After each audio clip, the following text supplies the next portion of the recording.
The 60s, the 1960s.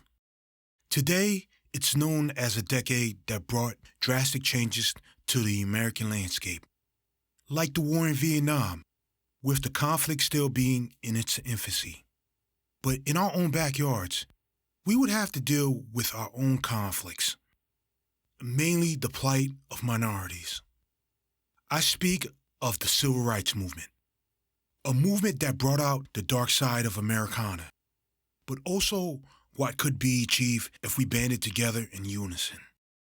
It would be men and women like Malcolm X, Dr. Benjamin Spock, Dr. Martin Luther King Jr.,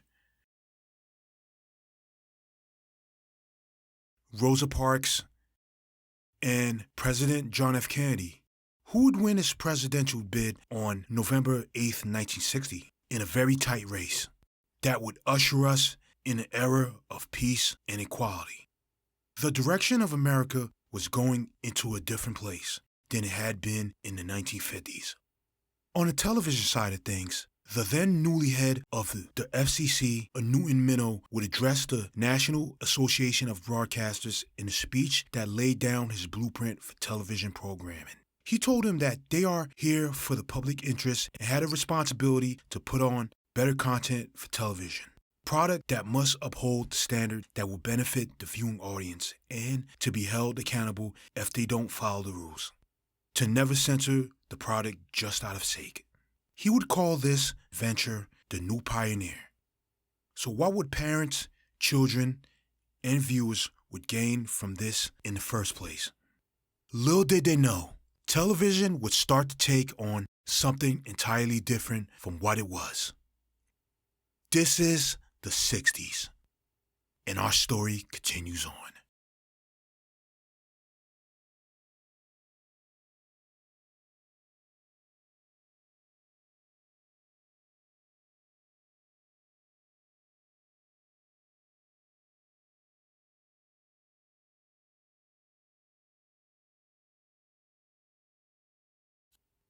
At the beginning of the 1960s, the networks would start to put more emphasis on broadening television programming, such as taking more stock into theatrical shorts, but also more of a heavy emphasis on creating original programming.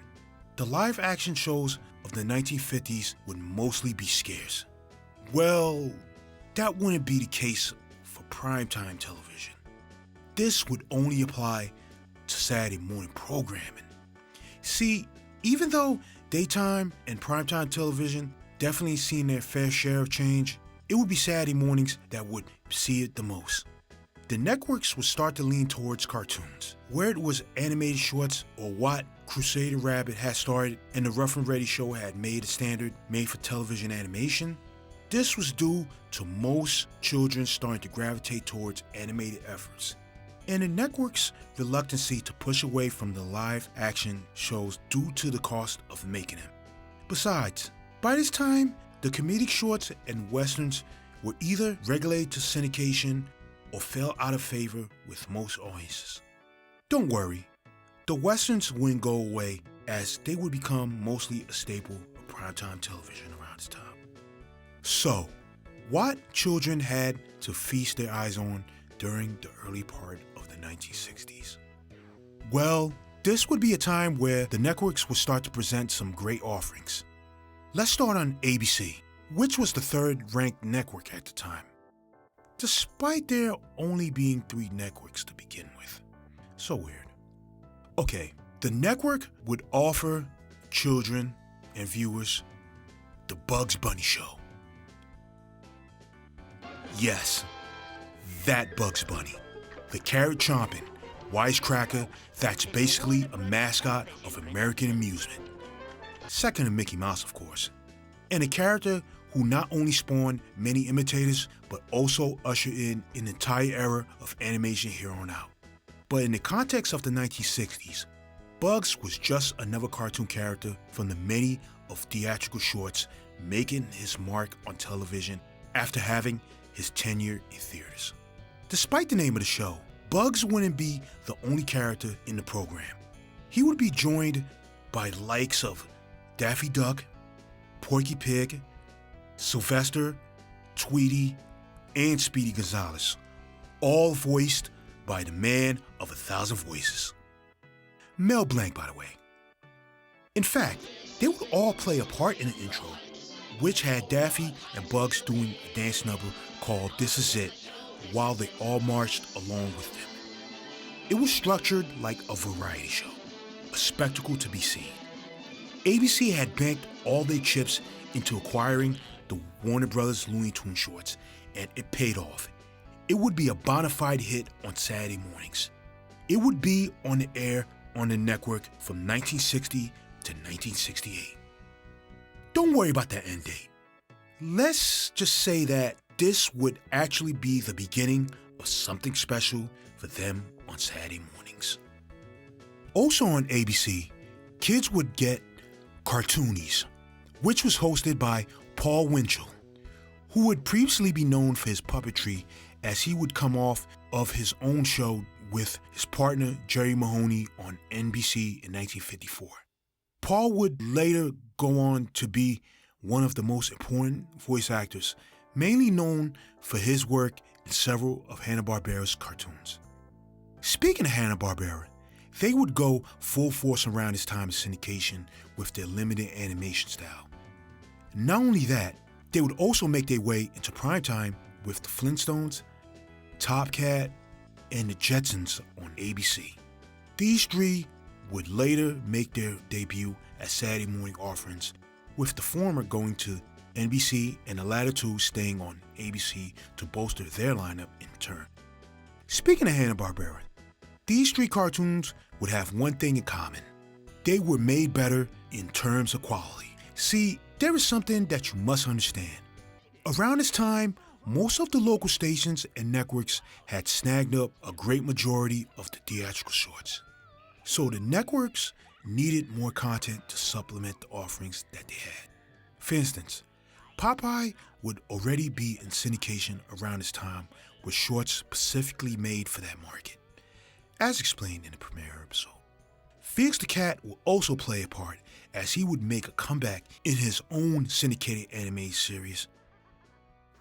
Both of these would be possible because of one technique: limited animation. As we know, Hanna-Barbera had proven with the Rough and Ready show that limited animation was the way to go. But there was a price to pay. See, it was called limited animation for a reason. In other words, everything in the production of these cartoons had to be cut back and cheaply made. For example, the MGM Tom and Jerry cartoons had cost around $40,000 each to make.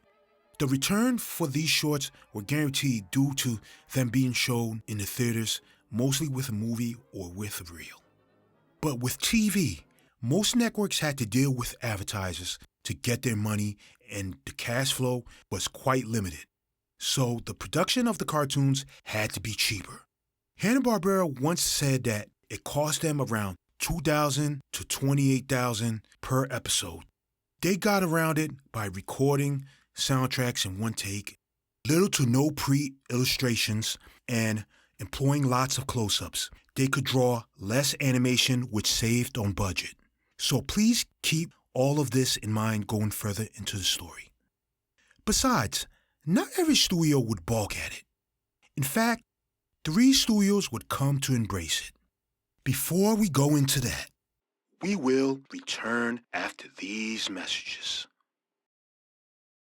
Post. The cereals that start your day a little bit better. Post. Start your day a little bit better. Start your day with a cereal from Post. Start your day a little bit better. Better start out with the most. With a little bit better cereal, fresh from Post. Hey kids, do you know what's inside specially marked boxes of tricks? Free old-time model airplane kits. You get a Mustang, or a Stuka, or a Zero. Easy to put together and... Silly rabbit. Free model airplane kits like tricks are for kids. And sometimes for tricky rabbits. What's Spring? A springy, springy's been from head to knee. Bullwinkle and Rocky.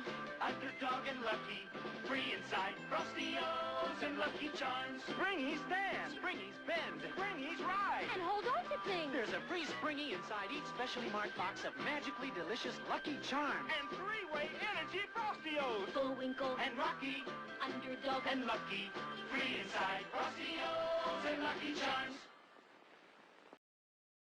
Whereas ABC had offerings from Hanna-Barbera in primetime for the most part, and had Bugs and Woody in their grasp, CBS would take on the Saturday morning lineup haul differently in the early 1960s.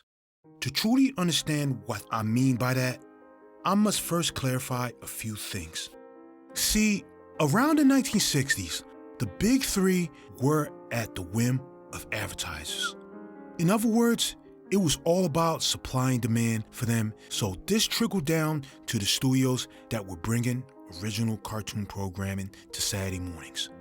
It came to a point where time was very scarce and they wanted deadlines to be met, so they would pump out the products that advertisers had wanted to sell. On top of that, the studios would also have competition around this time as well. And when I mean competition, I am talking about the land of the rising sun. What I'm referring to is Japanese animation. Today, it's better known as anime. The studios were buying up these anime offerings at a very low cost. Offerings such as Astro Boy, Gigantor, and Johnny Sacco. So the studios here had to pump out more in little time and under pressure. Even though this was a great challenge to overcome, one studio would make their mark not only on one channel, but two. This studio would be known as Total Television Productions, started by two former executives that had a mission. And what was that mission? We will get to that shortly. So, what offerings did kids see from this studio? It would be none other than Tennessee Tuxedo and His Tales. In this cartoon series, it would be centered around a penguin, a walrus duo by the name of Tennessee Tuxedo and Chumley, respectively. Their adventures would mostly involve them trying to get out of the zoo that they inhabited. But their attempts would be thwarted by the zoo's director, Stanley Livingston. The series also managed to uphold the standards Newton Minow had spoken of, as the series had some educational elements thrown in. Even though the lessons were taught to Tennessee and Chumley, the kids at home learned from their antics, so it was sort of a win-win situation for the network. CBS would also get another great offering that would be something very special. From the mind of the man behind one of the biggest pop songs of 1958, a ditty called the Chipmunk Song. This man decided that this song should be an animated series, so he conjured up a studio to get it done. Being on possibly the biggest talk variety show of the 1960s certainly helped boost confidence in making the series as well. I speak of the Ed Sullivan Show, by the way. This man would be known as Ross Bagdasarian, and the cartoon would be known as The Alvin Show. In this one, it would star three anthropomorphic chipmunks who love to sing and get into mischief. Simon, the smart one, Theodore, the cute one, and Alvin, the one who got them into mischief in the first place. At the center of it all was David Seville, their manager and caretaker. The series would also be accompanied by another segment called Clyde Crash Cup that was about a kooky scientist and his assistant. Kids would take a liking to the Alvin Show almost immediately. It would be a mainstay on CBS until 1965. You know darn well where I am going at here. This definitely won't be the last we see these wonderful chipmunks. Not in the slightest. In an interview, David H. DePatie, which I will definitely get into later about his contribution to Saturday mornings, once said that in the governing of criteria for cartoons to air, NBC was the most lenient out of the big three. If you are curious, ABC was the worst. This might be the reason that NBC had the most original cartoon programming out of the big three.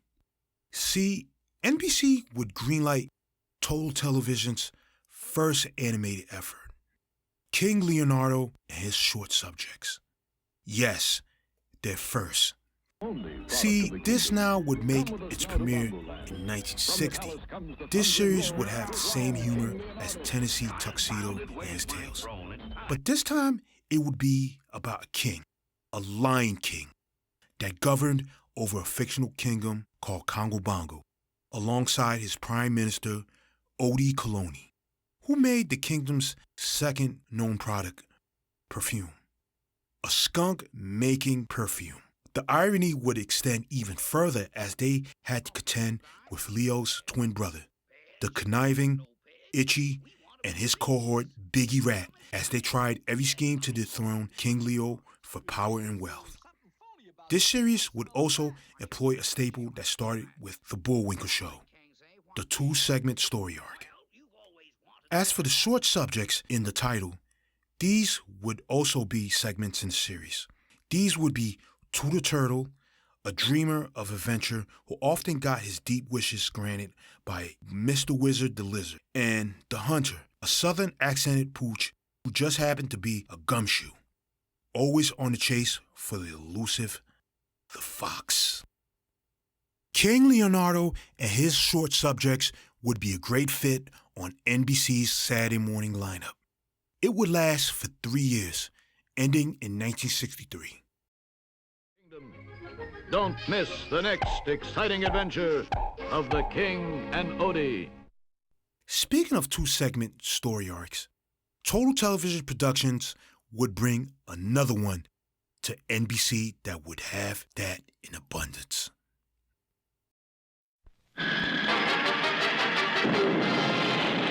There's no need to fear.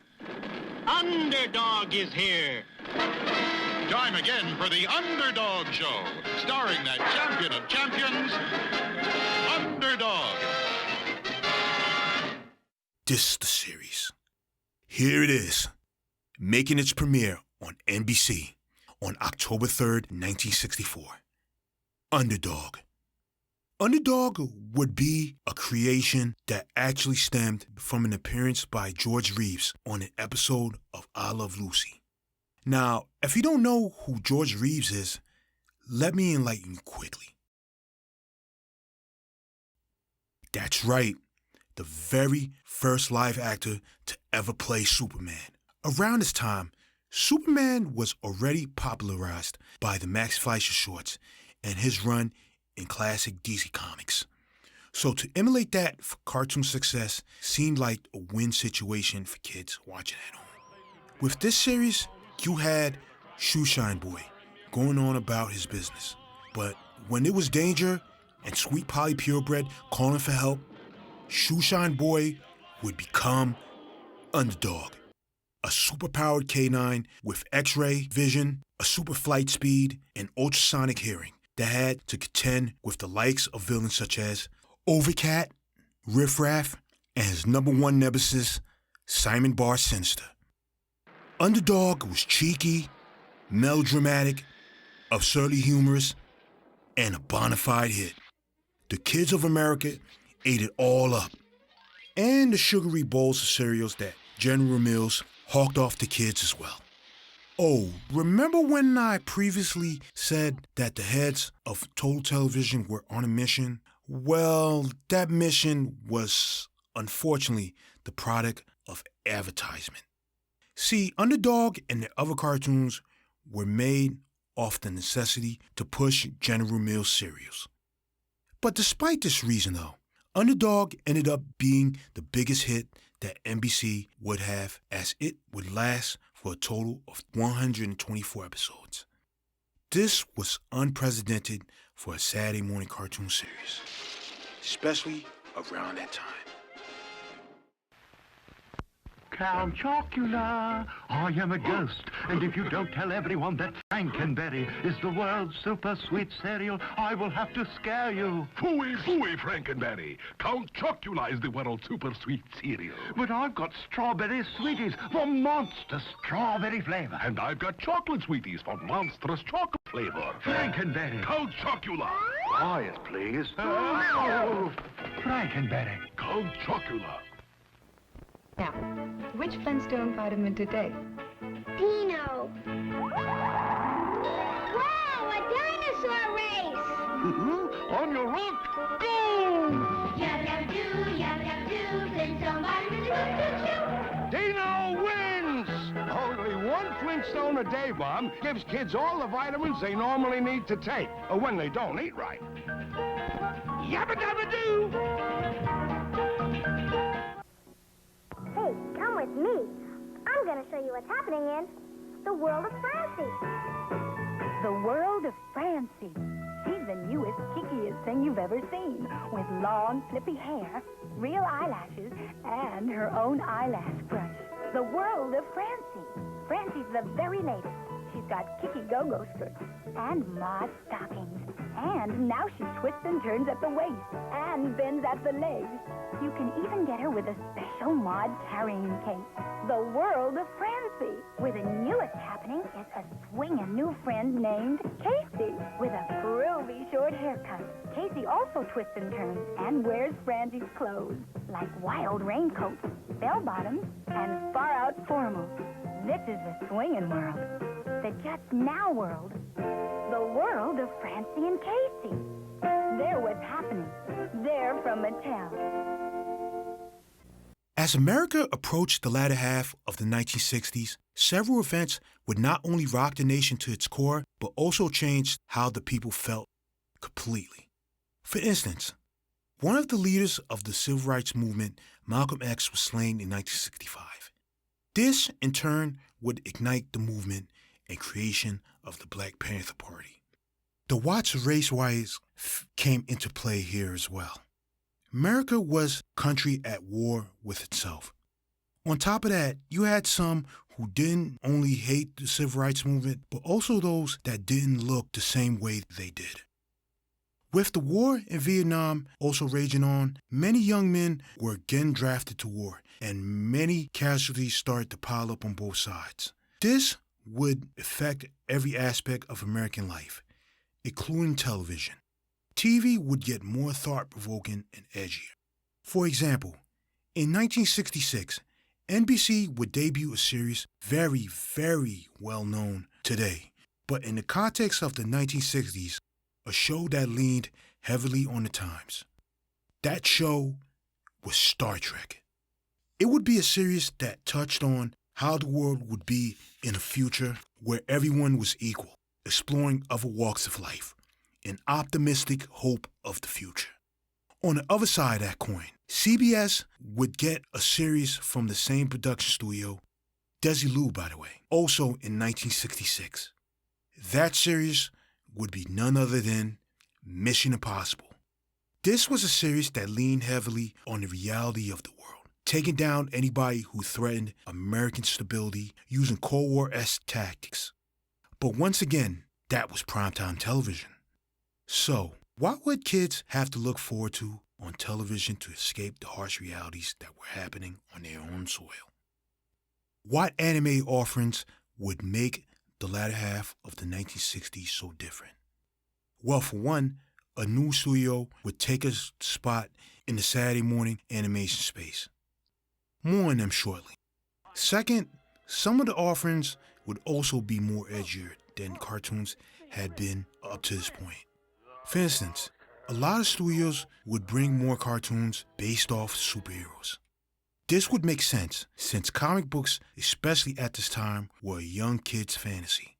So it was only a matter of time that the networks would want these to bring more kids to watch their lineups.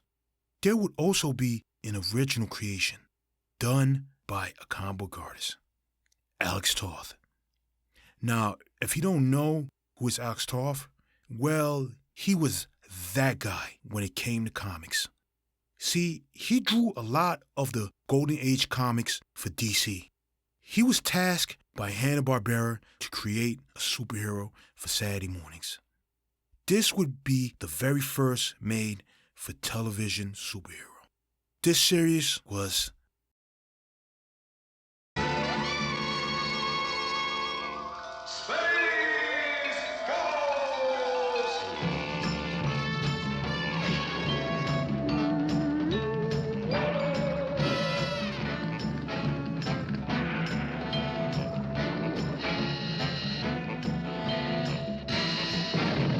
Space Ghost, an anime series about an intergalactic superhero who defended the galaxy with his two sidekicks, Jace and Jan, and a super pet monkey.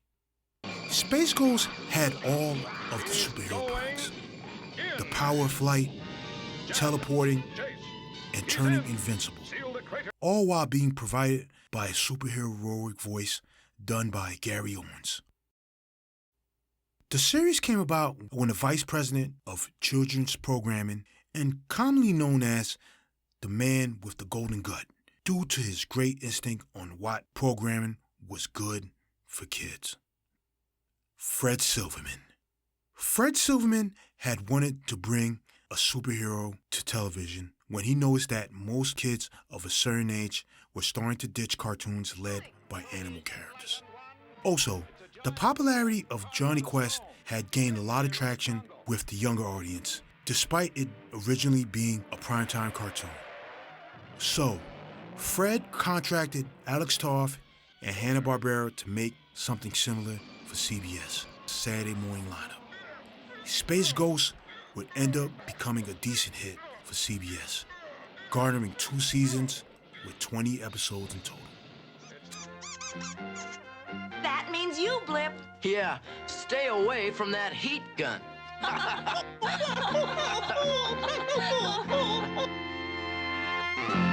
CBS would also bring another superhero to Saturday mornings. The real deal this time. From a new studio at the time. Their very first effort, no less. I present you Filmation. And their animated offering would be none other than Faster than a speeding bullet. More powerful than a locomotive.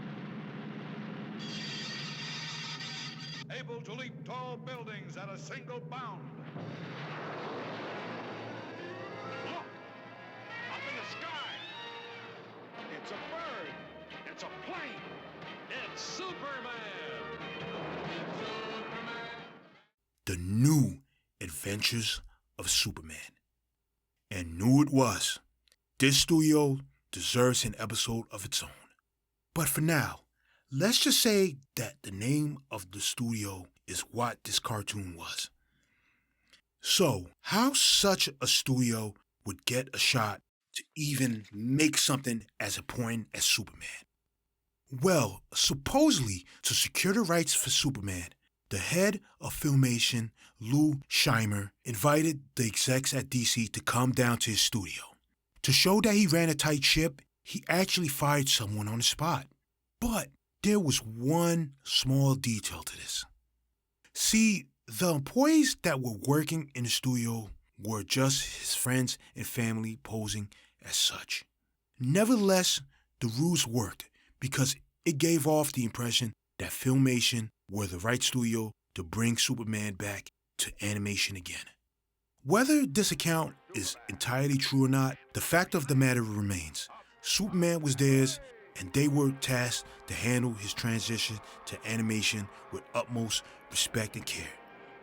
And that they did. First off, they would get the original voice actor for Superman in the Max Fleischer Superman cartoons, Bud Collyer, to voice him again, and Jane Alexander to voice Lois Lane as well. Second, they actually got writers of the comics to write episodes for the series, such as Bob Haney and George Kasdan. Even the intro almost resembled the original shorts. It was definitely a homage to the character in classic form. In this series, it was business as usual for our hero. By the day, he was Clark Kent, news reporter. But when danger struck, he jumped into action as Superman. He would face off with the likes of Toyman, Lex Luthor, Brainiac, and the mischievous imp from Drift himself, Mr. Mesias Pitolix. It's easy to say that the New Adventures of Superman was a huge hit for the network. So much that it had gained huge numbers for the network, making the network #1 in the Saturday morning cartoon race. It would not only have 26 episodes spanning 2 seasons, but also 2 iterations after it. The Superman, Aquaman Adventure Hour, and the Superman and Batman Hour that lasted up to 1968. You know what? Keep that year in mind for now. But you're going to Earth anyhow, right now, to face justice.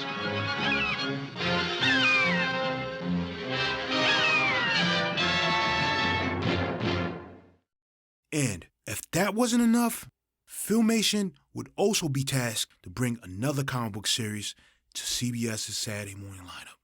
But instead of a superhero, our characters were just high school students having a good time. This series would be none other than The Archie Show. Around this time, Beatlemania had already rocked America, and the Beatles were on their way to release their 9th studio effort, The White Album. Also, primetime television would also get a homage to the Beatles in form of a parody of sorts. This would be a sitcom by the name of The Monkees. The Monkees would be created specifically for television. The show was just ending its run on August of 1968. So once again, the man with the golden gut himself, Fred Silverman, seen a ripe opportunity. Seeing the success that the New Adventures of Superman brought to the network's Saturday morning lineup, he commissioned Filmation to bring Archie and the gang to the world of animation. As you may have figured out, the Archie Show would basically be an animated version of the Monkees, as Archie Andrews, all-around American high school teenager of the times, forms a band called the Archies, with his best friend Jughead, his conceited rival Reggie, the wonderful blonde herself, Betty Cooper, and the rich raven-haired beauty herself, Veronica Lodge, both whom always fought over Archie's affection, and their companion, Hot Dog. Ketchup, please? Speaking of the Monkees, the same music producer who founded them was also the music producer for the Archie Show, Don Kirshner. As for the format of the series, it was mostly Archie and the gang getting into hijinks with a cast of characters, but these were also sprinkled with 2 segments.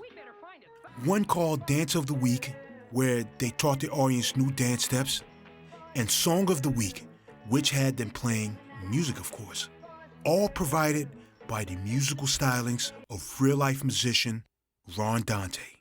Fred's instinct for bringing out new shows was on the money. The Archie Show was a huge hit for the network. So much, they would greenlight another season, but added another creation specifically made by Filmation, Sabrina the Teenage Witch.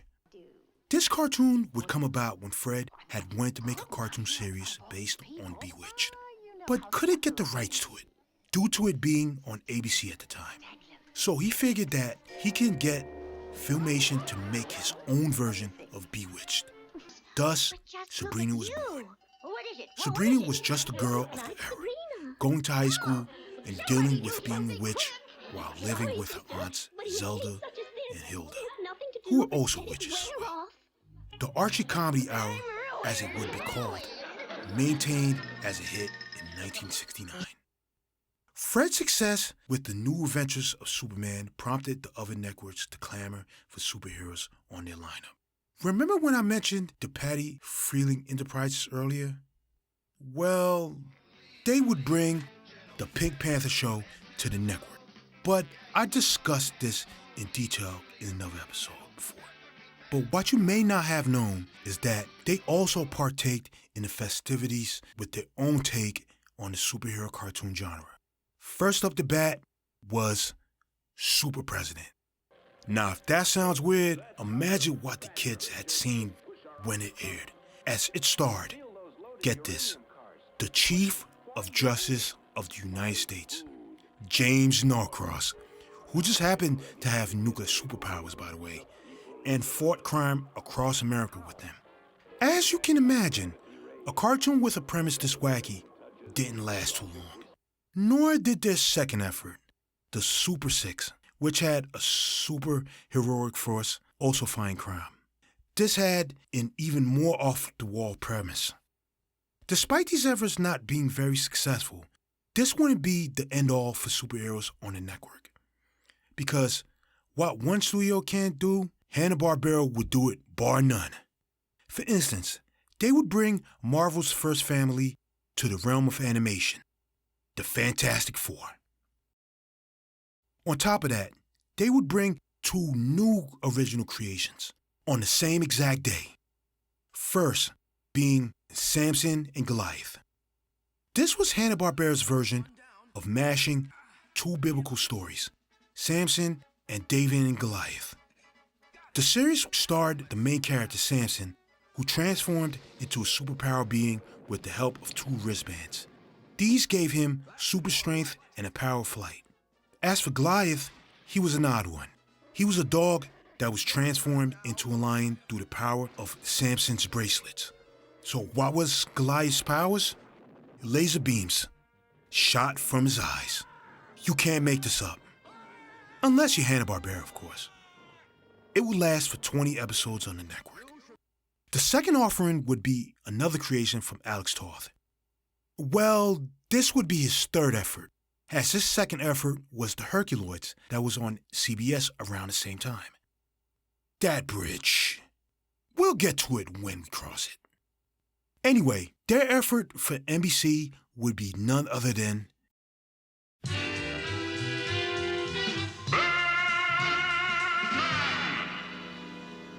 in this series, a man by the name of Ray Randall would get the ultimate gift, the power of flight and shooting lasers out of his hands from the Egyptian god Ra, all in his fight against an evil organization called Fear. The series would last for 2 seasons for a total of 20 episodes. Don't worry, he would still end up fighting off the bad guys later on in life, but in a different way.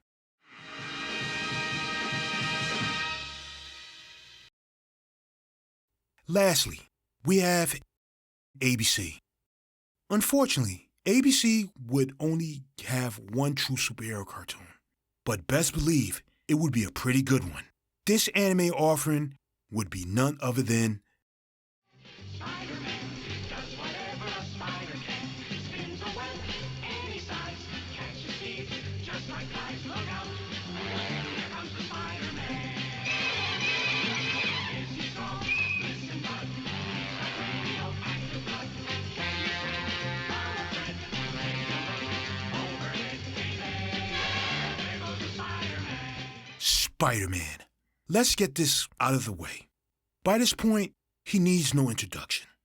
Today, Spider-Man is a household name, but around the latter part of the 60s, he was already well into his comic book run, having had started in 1962. So it was only a matter of time till Stan Lee and Steve Ditko's superhero Marvel, no pun intended, made its way to the animation space.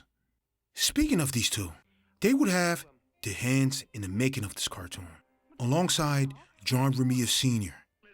Spider-Man would be presented just like he appeared in the pages of the comics, a high school student by the name of Peter Parker, just working for the Daily Bugle, living with his Aunt May in Queens, New York, Forest Hills to be exact, just working for the Daily Bugle, for a boss who hated his extracurricular activity, his second job, fighting crime in the streets of New York City as the friendly neighborhood Spider-Man.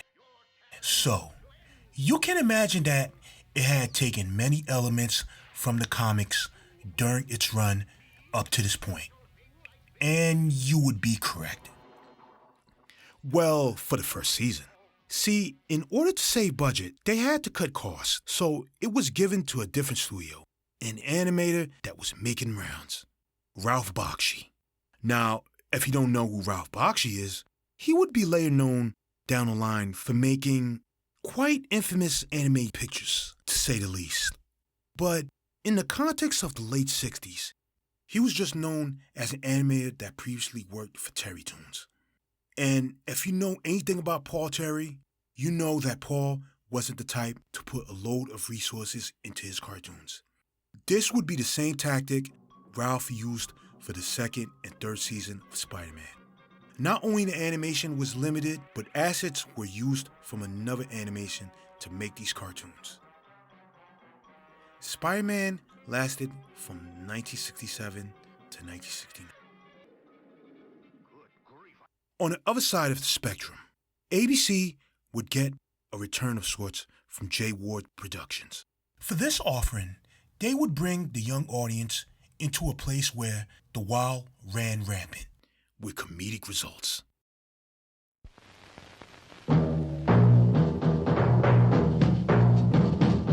George of the jungle, strong as he can be. Watch out for that tree. I speak of George of the Jungle. This would be the studio's zany take on Tarzan. And when I say that, I mean our title character. George was definitely nowhere as agile as Tarzan. Not in the slightest. In fact, kids would get the gist of that with the excellent, catchy theme song. In other words, George and trees were not the best of friends. Yeah, George wasn't the brightest person, to say the least. Very, very opposite of that.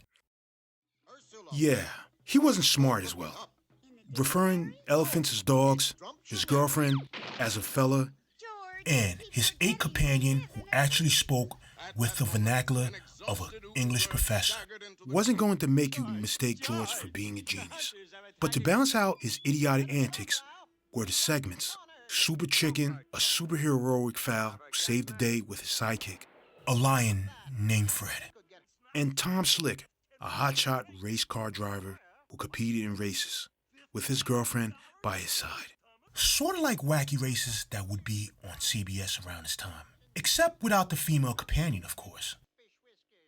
In all, George of the Jungle wouldn't be that much of a hit, as it would only last 17 episodes in total. To you and me. The networks had finally gained a foothold with the young audience with all the superhero cartoons that they had offered. And all was well, right? Well, the answer is no. See, in 1968, a major tragedy would happen in America that stopped the public in its tracks. The assassination of Dr. Martin Luther King Jr. This unfortunate incident shook the country to its core. Things had gotten out of hand. Young men were being sent off to war. Racism had ran rampant across the South. President John F. Kennedy and his brother, Senator Robert Kennedy, would be assassinated. But it would be the sudden passing of Dr. Martin Luther King Jr. that was truly the last straw that broke the back of 1960s America. The American public had seen enough of the violence going on around them, and on the news as well. This would affect television in a huge way, especially Saturday morning cartoons. The networks were forced to get rid of the violent animated cartoons and place them with lighter and comedic affairs because of one parent who had enough of how the networks were presenting their content to children. In that same year, she would take action by gathering several other parents and forming a coalition to go against the advertisers and the networks. As she would say, television had hit rock bottom. Her goal was to eliminate the many excessive commercials that advertised to children, such as sugary breakfast cereals and toys, and clean up Saturday morning content for good, including the violence and what she deemed as sexist. She also felt that children didn't retain the lessons they had learned in classes after they went home to watch TV. She was fierce. She was determined.